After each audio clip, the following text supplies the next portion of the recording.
Hello and welcome to the Local Leaders Podcast. I'm your host, Jeff Johnson. The Local Leaders Podcast provides a platform for successful business owners to share their stories, their experiences, their advice, and their ideas in order to help our listeners achieve more success in their business and in their lives. Get ready, another great show is coming up.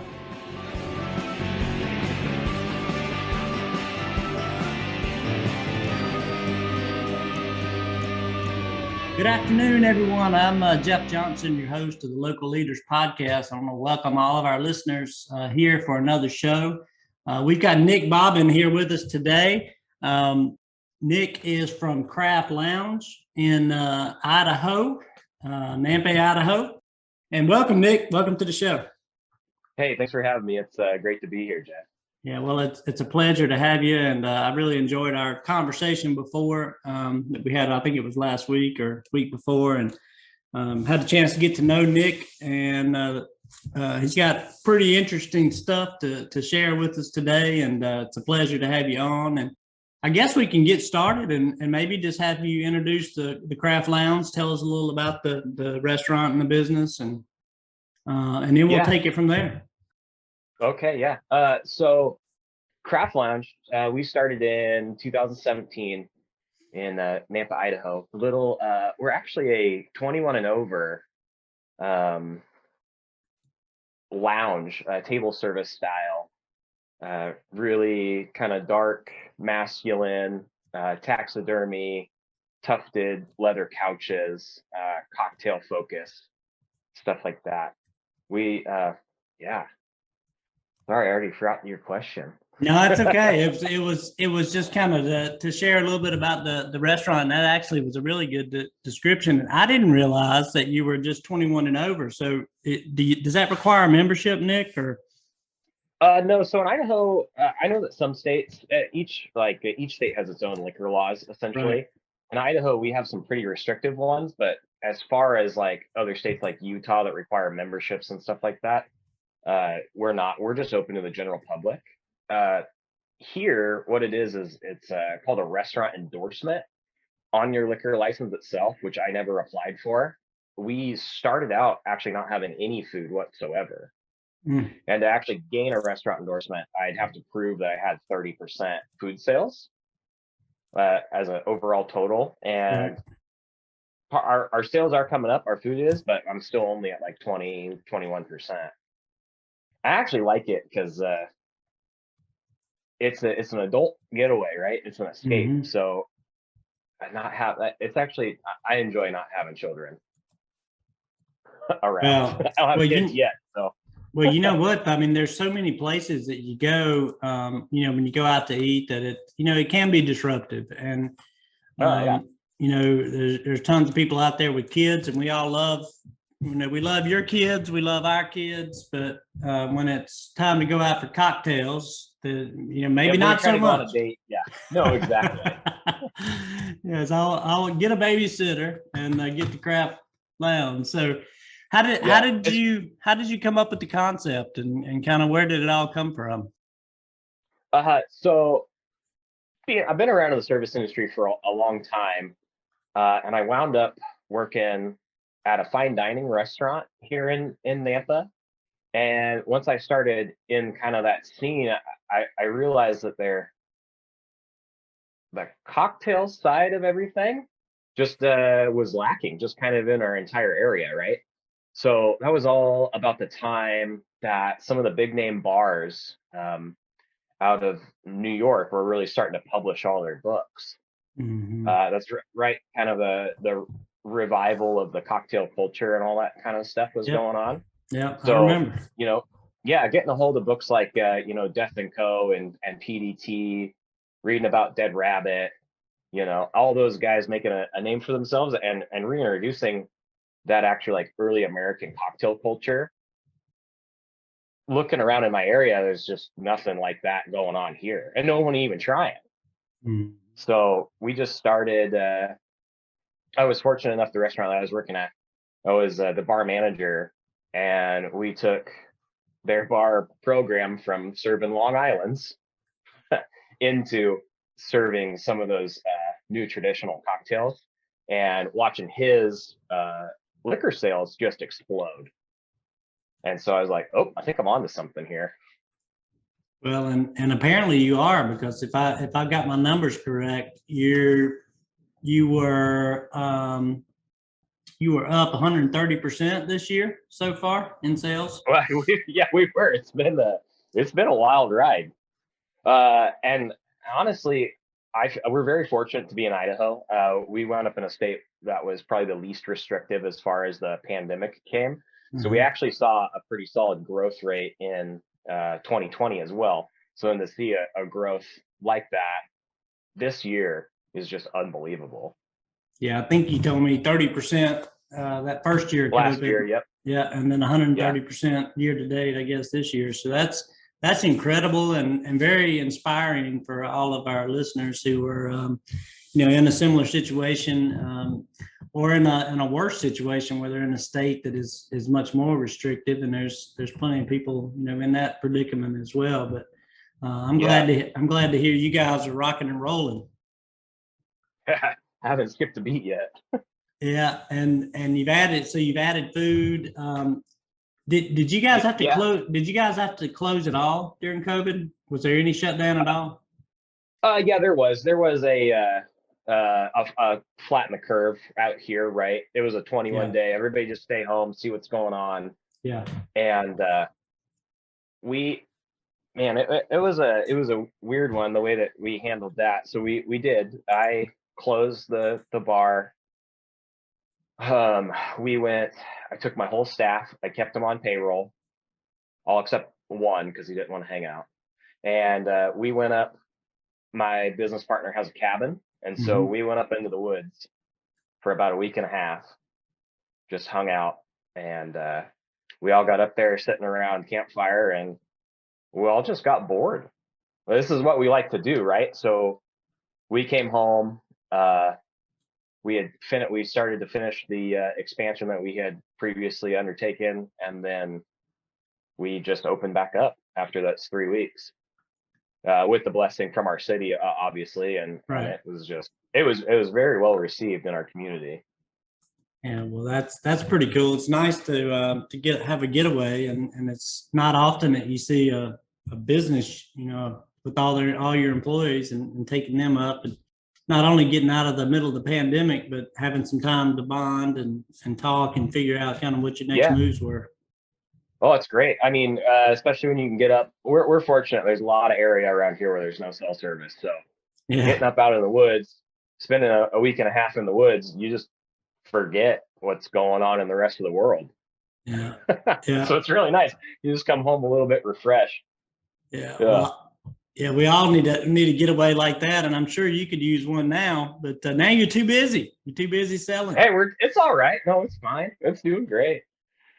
Well, that's great news, and I guess I'd like to ask about. I know COVID was challenging and all that, but kind of what are you facing today in terms of big challenges, or what are kind of some of the major obstacles that are in your way today? So it's really is our growth rate, I think, is my biggest challenge, right? So not only is it hard to find staff, training staff, trying to fit more butts in seats, all that kind of thing. Yeah. I guess a little bit about our story is I took over about a 1,500 square foot space in 2007. It was me 17. It was me and one employee. And we just worked every day. We traded off. One of us would work open to close Monday, the other one would work open to close Tuesday, and we'd split the rest of the week. And we did that for 6 to 8 months or so, when I finally had enough sales to warrant a second employee. And then it snowballed from there. We got to the point, so we had, 30 seats in the bar, little tiny thing, one like bench style booth and 10 seats at the bar rail, and that was about it. And in the late 2019, it's about a year later, we went up to 4 employees or so, maybe 5, and the space adjacent to me, we're in a really funky building. We're actually in the basement of a Masonic lodge out here in Idaho, and the tenant that was next to me left, and so we were able to take over their space on that side, knocked out the wall and expanded the bar, essentially doubling the size of it. So we're almost 3,000 square feet now, and we were able to add a stage for live music and all that kind of stuff. And so we, with doing that, having that much extra space, we saw our sales for almost instantly double on that one. And then we rolled up into the pandemic. So we just barely finished construction, rolled in the pandemic, shut down, and then went, and really it's just trying to figure out how to grow and get better, right? Because we started out a bar. I didn't want to mess with food. There's a restaurant in our building already. It wasn't my passion, so I never wanted to do it. But just in listening to our guests and what they wanted, they need food. You need food to sustain a little bit longer drinking habit. So when we came back from the pandemic, that was a whole different thing because we introduced a food program. So now I'm trying to hire cooks essentially and maintain that presence. And we saw our average tickets actually increase by like almost $15 just from adding food. Yeah. Essentially everybody, and it's not fully the price of an appetizer. It's about an appetizer and a drink almost. I'm sorry, go ahead. Yeah. No, what were you saying? I was just going to say, so the food menu started out as appetizer, kind of appetizer only to begin with. Yeah, and that's still where I am. Okay. When we very first started, I had finger steaks and French fries. And for those guys that don't know what finger steaks are, they're steak fritters, beer battered and fried. It's an Idaho thing. When I first moved here, I was like, "What the heck is that?" Yeah, I didn't know. Really Thank good. Yeah, no, it's an Idaho thing apparently. So it's still one of our very popular items, are finger steaks on there. But since then, we're trying to get to that gastro pub feel, right? Super nice, small plated kind of stuff. So we moved more into like flatbreads and charcuterie boards and we got like a dip plate right now with a hummus that we make and a pomodoro on like a tapenade spread, kind of shareable stuff. Being a bar, being a lounge, we do see some people come in and use the appetizers as a meal, but for the most part, it's just a hangout. We get them to and from dinner reservations, like within our city. And then we get them late night for like nightcap stuff like that. Tell me about, I didn't ask you before, but are you open 5 days a week, 6 days, 7 days? What are your operating hours? So we're 6 days a week. I'm closed on Sunday. And the reason is because when we first started out and I had 2 employees, me and one guy, we had to have a day off. So we were closed on Sunday. And then now, right, it's just out of respect to the staff. I'd love to be open on Sunday, but I'm like, hey, if we're gonna open on Sunday, who wants to work? None of the hands go. Yep. I'm like, okay, like it's fine. Like whatever. It's a day that we can connect as a staff, because like my big thing's culture. So I still work in the bar at least 3 days a week, usually right now. And it's just to be around and to be involved with them and to know what's going on.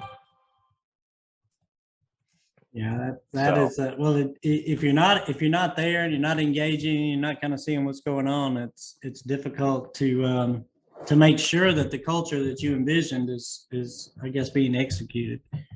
No, absolutely. So yeah, and we because we're a bar like that, we open at 3:00. So I'm open 3 to 11. Monday, Tuesday, Wednesday, and Thursday, and then I'm open 3 to midnight, Friday and Saturday. And in our county, we can serve liquor up until 1. But I wanted to be a bar. I want to serve 21 and over, but I also don't want the bar problems that you get with heavy consumption and all that. So I tried tried to price out my problem and be closed when the real problems start to occur. Yeah. Yeah. Well, that's smart because then you have to get into security and Yep, all just the added all the cost. ruckus. Yeah. Yeah, your insurance will go up, all that kind of good fun things. Yeah. We So love those insurance bills, don't we? yeah. So yeah, I mean, shoot. The biggest thing, I think I'm just looking at your notes here, challenges, right? That I said Yeah. was with growth. And one of the biggest things is the training, I think. Yeah. And we I worked for quite a few years for a coffee company called Dutch Brothers. It is West Coast only. You guys will probably see them there on the East Coast probably within the next 8 years. I think their IPO is supposed to be this month or something like that. They're drive-through only. Their culture and training is second to none. And so really what I've tried to do, I heard this a long time ago. I heard that there's essentially two types of restaurants, right? There's a talent-based and a system-based. So talent-based restaurants essentially are the small mom and pop restaurants. The whole family works. It's 100% contingent on those actual founders and the people that work every day Yeah. because there's no actual system in place. And a totally system-driven restaurant would be a Darden chain, right? It's only system-driven. And so I thought that to be the most effective and grow, and especially try to expand into a second and a third location, is finding some kind of balance between the two, where it's still contingent on the employees and the staff that you have because they make the experience, but also having enough systems in place. So really, what we're doing is going through and writing out essentially training manuals with proficiency tests, if you will, Yeah. something like that, to really hammer down the culture, also hammer down the systems and the actual education. Because essentially what I'm trying to do is train beverage directors, have a bunch of beverage directors, and that's who's my staff. That way anybody can answer a question. They all know how the spirits are made, where they come from, about the specific brands. And it's a lot of info. Well, it is. It's gosh. I mean, I was about to say it's kind of like the craft beer people out there. There's so much knowledge Yeah. and so many different things you can learn on that side. But heck, on the cocktail side, there's maybe even more. Um, so just pulling together I guess developing the training manual itself is probably a lot of work. Are you doing that on your own? Yeah, me and my bar manager have been doing it. It's developing a brand new concept and then developing every system that goes along with it, from your handbook to all your training operations to even your recipes and all that. Yeah, I've been working on it for the better part of 2 years now. Yeah, it is extremely challenging. I'm in the midst of kind of that systems phase myself right now, and Yeah, I mean, I can see the light at the end of the tunnel. I'm almost there. I feel like, yeah, but you're just never happy. So once you're done with it, you go back to the start and you start to redo it all up to the front again. yeah, it's a work in progress or work in process, and then there's new technologies. There's changes you have to make, within the bar itself that may negate some of the processes you just created or whatever. Speaking of those technologies, one of the things that I actually really enjoy and we implement is Slack. Are you familiar with that messaging app? I am familiar with it. I'm not a user per se, but I have heard of it more often. Yeah, it helps us a lot because so not only does it archive everything that you said within Slack itself, it creates everything into different messaging boards. So ours is broken out with a board that's specifically from me. No one can post in it, and it updates, and I use it almost like a pre-shift, if you will. And we hit it every day. Then I have like a board for comps, or if anything has gone awry, they just hit it in there with the ticket number so I can go back and look at it later. And then also for like time card adjustments. So when they forget to clock in or clock out, they can put it in there. That way, Monday when I go through and, and adjust everybody's hours, for most of them don't clock out, is the problem. Yeah. I can, it's all written down already. It's been amazing. It's been a life-saving thing. And it's free. That's the best part about it. That is a good idea. Actually, I'm typing a note while we're talking because I wanna go check that out. I like the idea of having different boards for different topics, and I think what you said is you can lock down a board so that you're the only one that can get in it, or you can open it up to team members. So as you also invite your employees to it, you can add them to separate boards. So like just my management team's on one board, and it's just us that can talk back and forth to it. Mm-hmm. And you can private message through it as well. And from an HR standpoint, I think the best part about it is that it literally archives all of that, so you can go back and pull it, and it's written record. So especially for we're a right to work state, so the employer wins the unemployment disputes 98% of the time. But for a state that's harder than that, if you already have a written disciplinary record down, it can really help in those situations.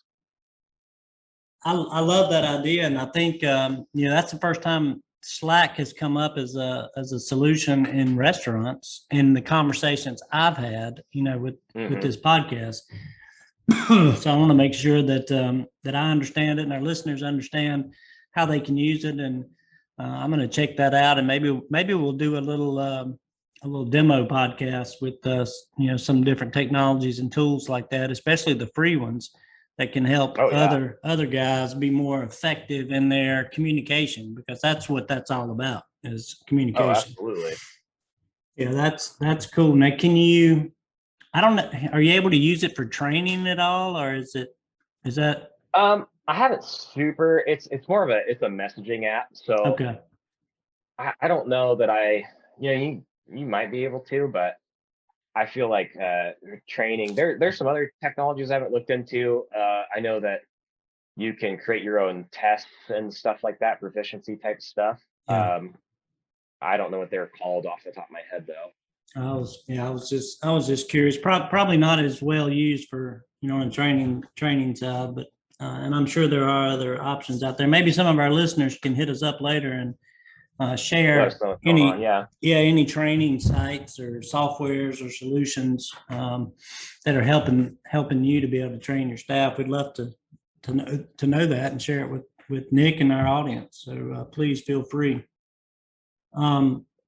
So we got growth is a challenge, and staffing related, and just all the work associated with building out your systems and trying to get your arms around the organization or the business. And training, of course, being a challenge as well. Not only from the time it takes you, but then executing that. Are you keeping your staff, or are you pretty well able to retain the employees that you have? Yeah, we're fortunate. I think it comes back to you as an individual leader, right? And what it is. Another good saying that I've heard is the best leaders are even better followers. And essentially what you do, or what I've done, is create a mission statement. And so our statement for the bar is to cultivate a sense of belonging through the exploration and education of early American cocktail culture. So everything that I do goes back to that, right? Mm-hmm. And so my first part of it is to cultivate a sense of belonging. And so that's the culture that I want to develop, not only with our guests, but with our staff as well. So they're all my best friends now. My core team has been with me since about 6 months after we opened, and the newer guys that I have on, I'm just starting to get some of them getting other jobs and moving on, but it's been a year or so that they've been around with me. So Yeah, and to retain the staff is just the amount of work that you want to put into it, right? So if your work environment is a safe space where people like to come to work, they feel valued, they feel listened to. I don't see there's any reason why you couldn't retain them. We're able to do it, and in the market we're in and the volume we do, our staff for like service industry front of house probably makes 20% less than they would if they drove right into the heart of the city to work.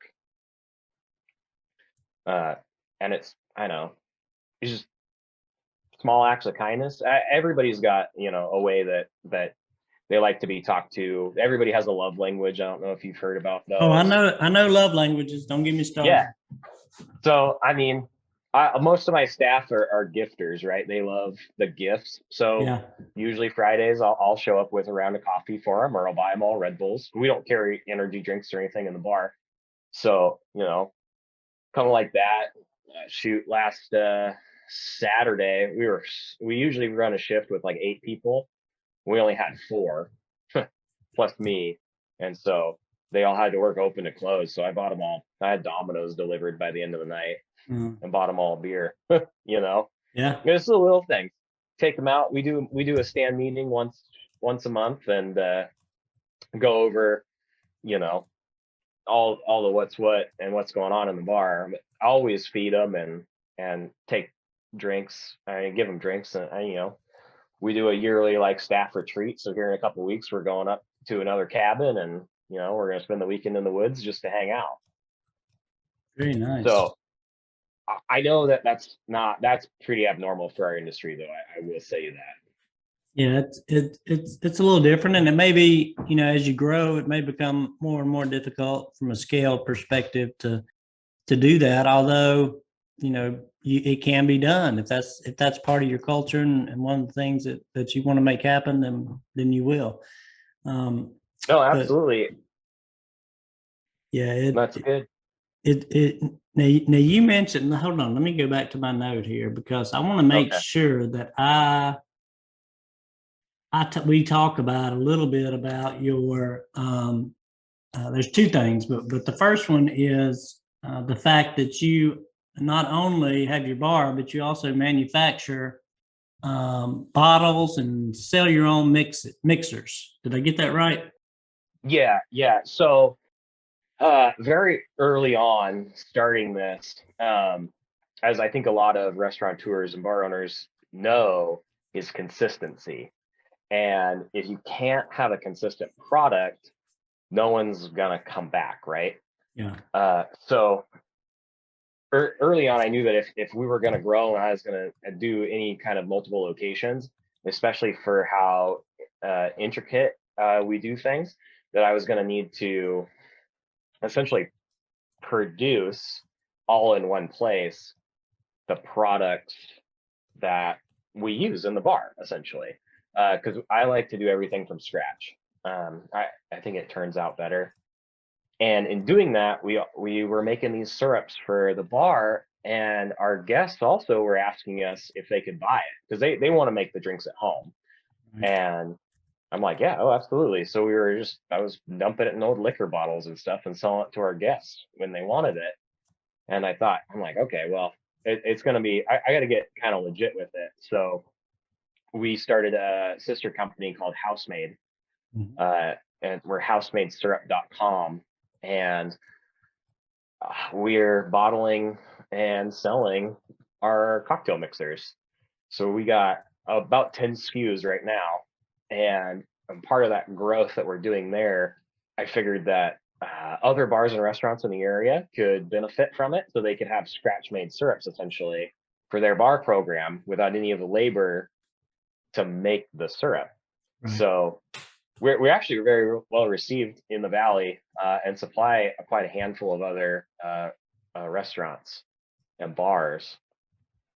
So yeah, as along with online sales, and then we're trying to break into the retail market right now. We're in a couple of the local grocery stores around here.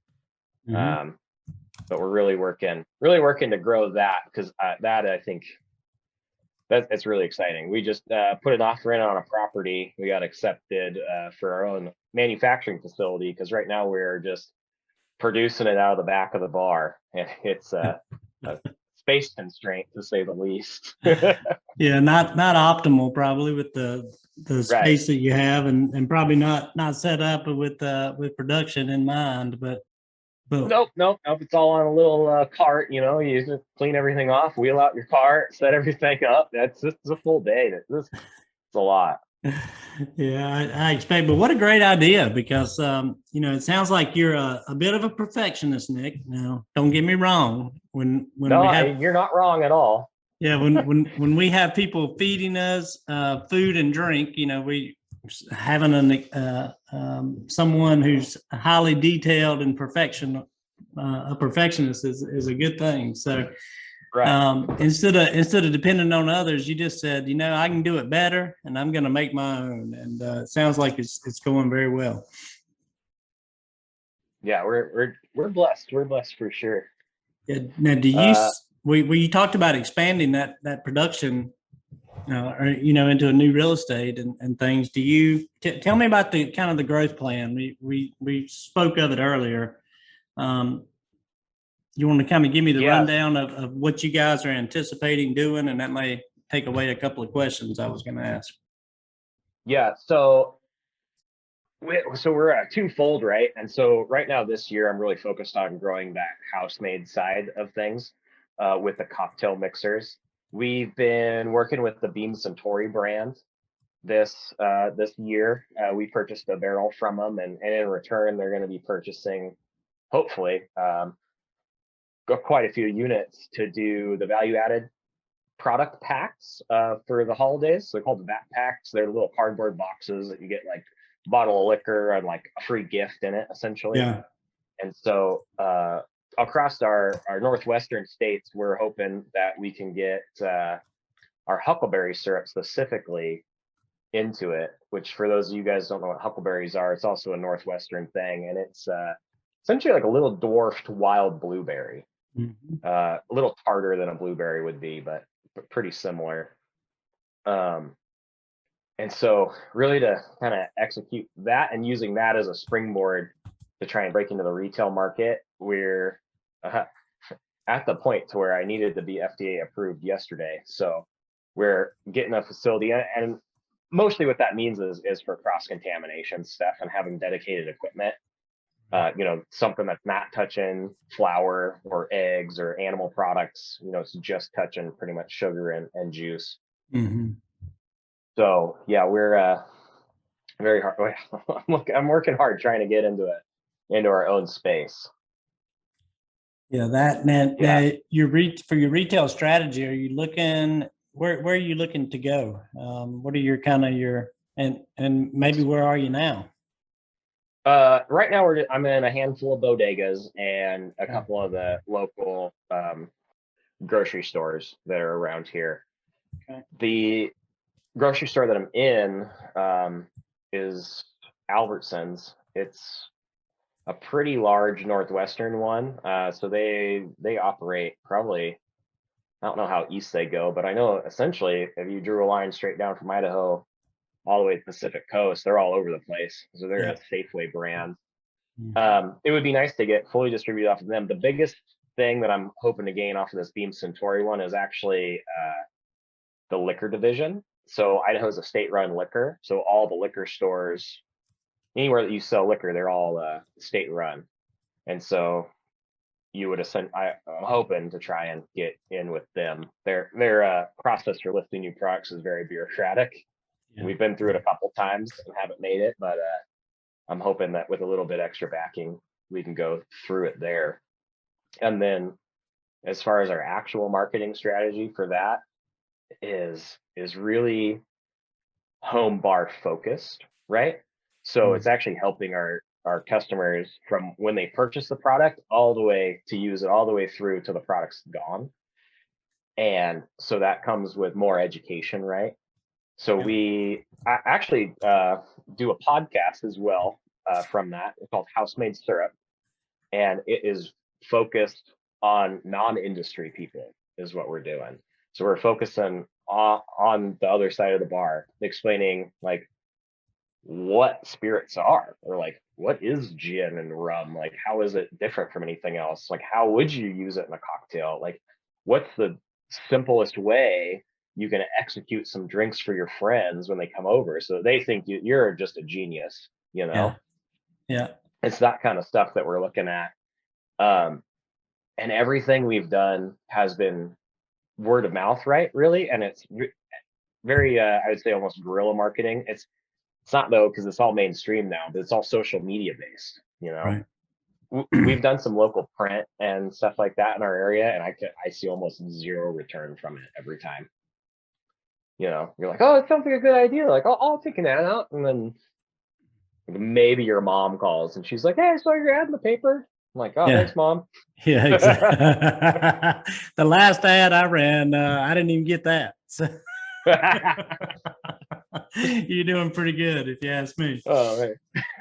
But yeah, it can be very, very frustrating. And that's the great thing about digital marketing, you know, for all our listeners and guests who've been on and things, is it's almost like instant feedback. You know, if you put something out there, whether it's be social media or email or text-based marketing or you know, something on your website, you know who sees it, and you know if they if they take action, which is it's a measurable metric. Yeah, and it's really good. So like, shoot, you can get 10 times the response for half the money using Facebook.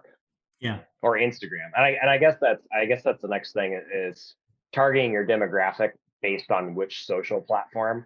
So like my demographic is mostly, it's like 70% women from like 30 to 50. That's who frequents our spot. And those women, most of them, the handful, use Instagram. So we are heavily on Instagram. That's our number one platform that we use. But with the house-made syrup, not only are we on Instagram, we're also targeting Pinterest as well, because that is a big one. People will pen up recipes and stuff like that to use for later. But both of those require an extreme level of photography skill, which me and my staff have learned over this last few years. Yeah. Because it's infinitely expensive to pay a photographer. And so we've learned how to do it. And I will say it's 15 hours a week just taking photos. That's all we do. Wow. Yeah. Yeah. You gotta have the right stuff. I'm assuming, did you invest in a camera and all that, or did you using? Yeah, we got a couple. I probably got like $12,000 in camera gear, computers and software and all that kind of stuff. Yeah. But I don't know. Head over to our stuff. It makes a huge difference. Yeah. Yeah. Well, it's tremendous. Yeah. But I will say that I have seen some guys that have like a really good eye and can take immaculate photos with their cell phones. Yeah, I'm not one of those guys. Most of mine, you know, the lighting's bad, you know, I move or whatever. So yeah. It is an art form, but the fact that you recognize that that's how to best reach your audience, and then you're investing dollars and time to implement that strategy or execute that strategy is fantastic. And you know, it sounds like you've got a pretty nice setup on the marketing side, and again, you figured out what works. And I encourage all of our listeners to, you know, find those things that will work. And the one thing I was going to mention, and I know this is supposed to be your time to talk, but I could see, and you probably already thought through it and figured it out, but as you're talking about the house bar syrup business, subscription based subscription box, they are big. Once a month, dude, man, my wife would buy that in a minute. You know, I don't know what the right price point is exactly, but $30, $40, you know, whatever, $20, whatever it is. If you hit her up, I mean, if she could sign up for a subscription month to month and get, and you know, in that box would be the ingredients you need, and also, you know, the instruction whatever Right. form or Yep. format, or point to YouTube or point to wherever the video is. Yeah. That's on our list. That is on our list for sure. Yeah. Or it's on our radar, I should say.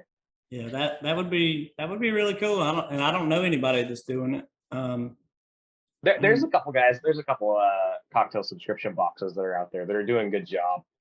My initial strategy was to see if I could just get our product into their box. That would be the easiest jump to it. Yeah. But yeah, no, it's on the radar for Well, sure. yeah, that's a great point. That would be a big step easier or a shorter step, I guess, to getting your product to the consumer's hands. Right. Because otherwise, you've got to build the whole infrastructure and the network and the distribution and all that good stuff. Yeah, So, and a lot of those are drop ships, and I mean, I know a couple gals around here that are big into the boutique Western wear drop ship stuff, and so we got some resources available to us, but yeah. Got some options. Well, that's really cool. I could just sit around and talk shop all day, but it makes me thirsty. I understand. It makes you want to go across. I'm in a fortunate spot here. I've got three of our 4 local bars. I'm in a very small town. 3 of the 4 are on this block, right where I'm at. Nice. All right. Yeah. So when the work day's done, if I'm thirsty, I can easily find a way to take care of that need.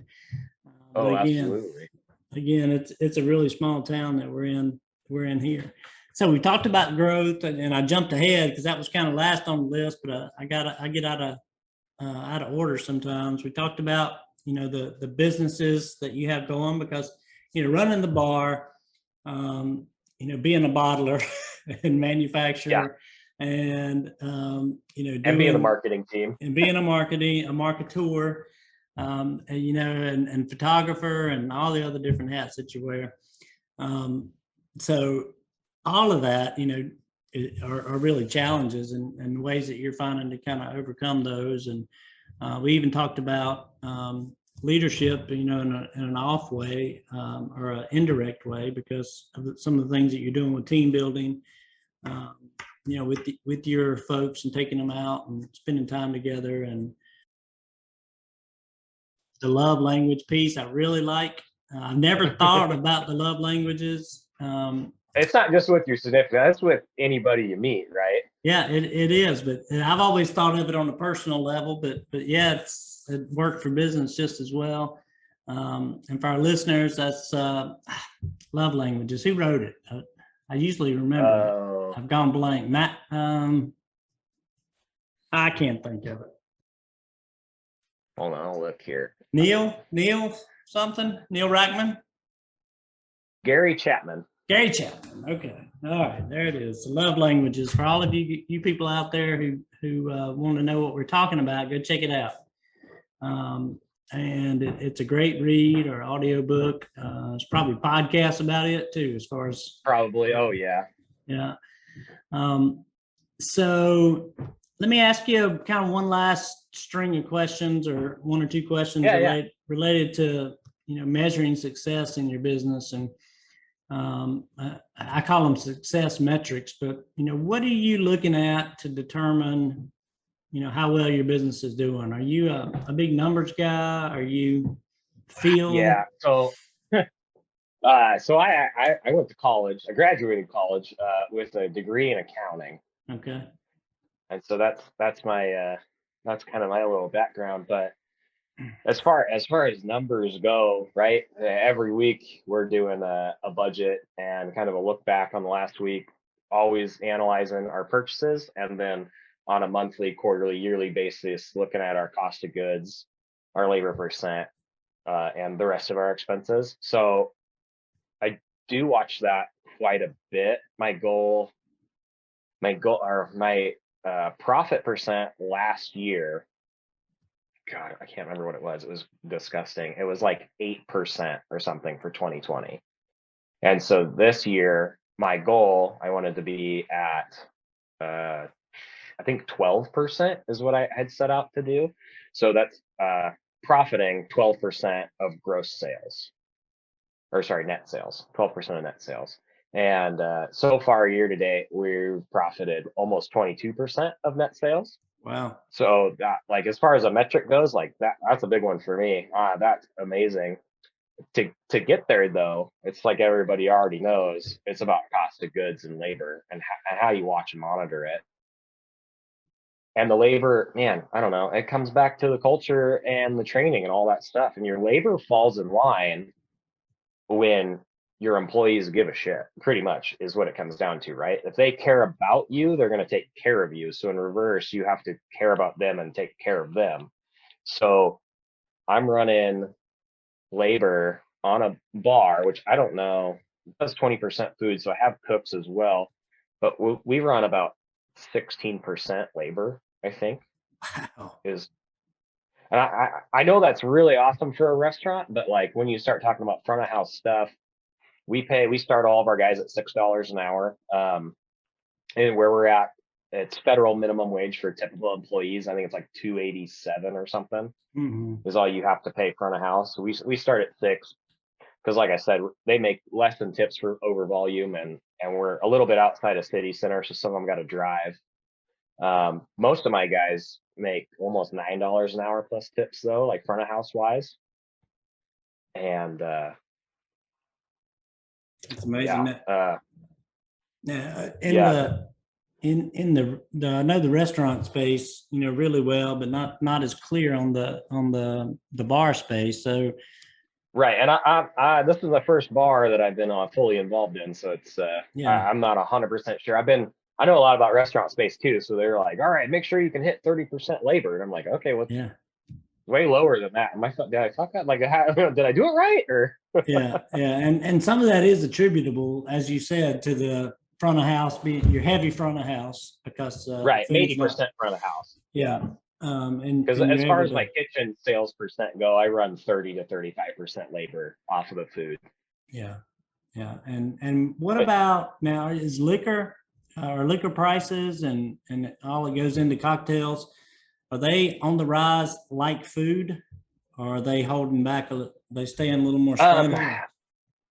So we're a little bit sheltered where we're at. So being a controlled state, the state has actually already purchased all of this liquor up to 2 years prior, like ago, that's being sold right now. So I would imagine that in the next couple years, we're going to start to see liquor increase. The biggest thing we're running into right now is just shortages. Yeah. So especially on like our well products that we're using, you go to the store to get them and they're just out. And you're like, okay, well, when are they coming in? And you get like I don't know, they'll be here when they be here. You're like, okay.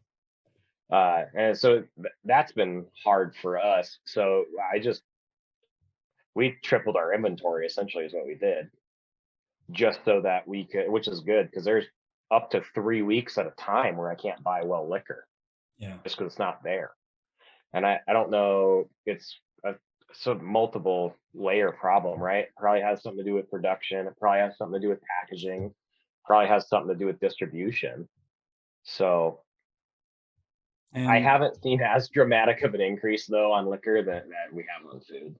That's interesting to know. I'll have to do a little more research on cost of goods in a bar, more specifically. But yeah, whatever it is, your numbers sound fantastic, and looks like you are rocking and rolling and running successfully. So what else can you say? Oh, right. Yeah, shoot. I don't know.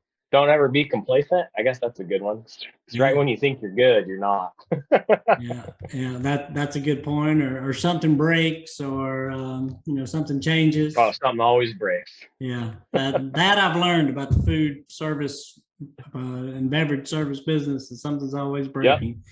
Yep. By the time you get your ice machine fixed, then the fridge goes out. Yeah. Always something on the end there. Well, right. Well, I'm going to start to bring us to a close, and I'll just ask you, other than not being complacent, anything that I missed us talking about that I told you not to let me forget? Oh shoot! Yeah, I'm not. Yeah. Check the list. I think we covered a good amount of stuff. I don't know. So the Yeah. whole point of the podcast, right, is to give listeners kind of some feedback and stuff like that. Maybe they don't own a bar or a restaurant, or they're trying to. I don't know. It's you just don't give up. Just work. You just got to work. And you just got to put in a lot of hours and keep going. Yeah. Love your employees; they'll love you back. And you got to love what you do, or it's not going to be any fun.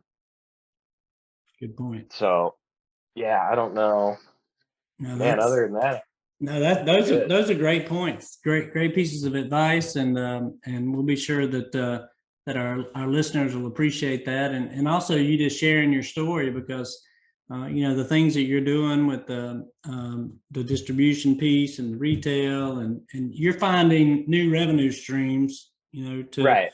for the business, and just growing the business overall, and that's what it's about these days. You've got to be a little more agile, a little more flexible, and find Yeah. find your path.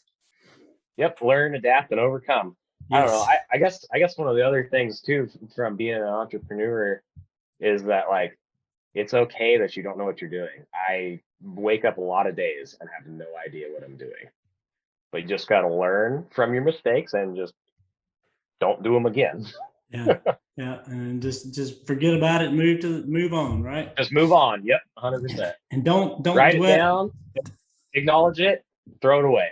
Yeah, I was going to say I tend to like to dwell on my financial mistakes that I make, and I blow $1,000 over here or $5,000 over there, and it turns on that program that turned out not to generate revenue, and Yep, 100%. it'll eat at you. It's painful, especially when it's right out of your pocket.